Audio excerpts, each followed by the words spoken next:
Today I want to take a beat and I want to discuss the WSOP legacy. Every summer, pros and amateurs alike fly into Vegas from all over the world with visions of grandeur. Certainly, the motivations vary from person to person. For some, it's just about the money. For others, it's about the experience.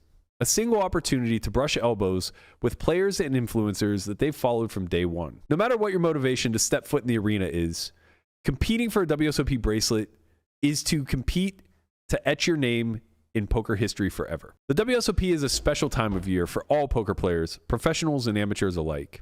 Coming up, we all stared in wonderment, nose pressed against the glass of Bobby's room, watching hundreds of thousands exchange hands amongst elite pros.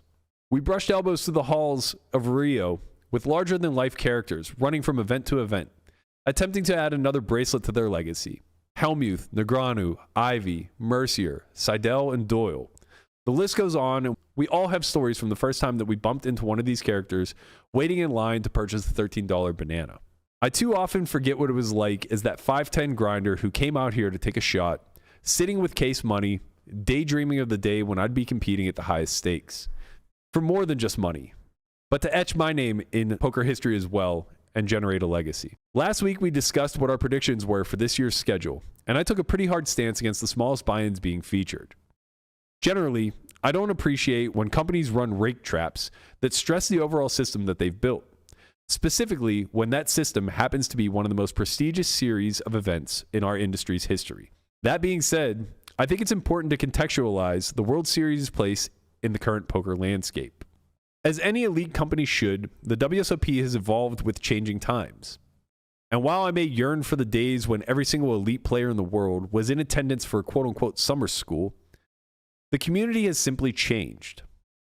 The competition amongst all of the Vegas properties, not to mention the addition of the EPT, has made it such that the best of the best just have too many options and are more inclined to specialize than they ever were before.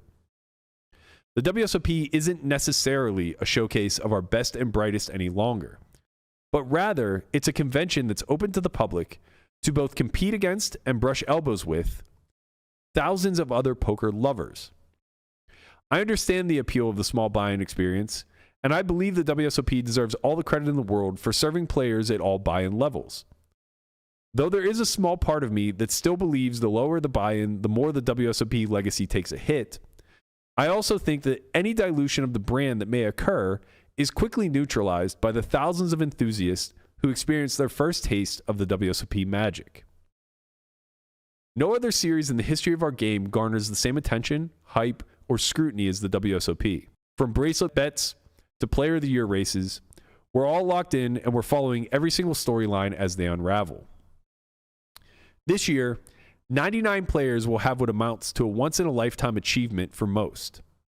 And though my visions of grandeur have long since changed, I'm still delusional enough to hope that I can be one of the chosen ones.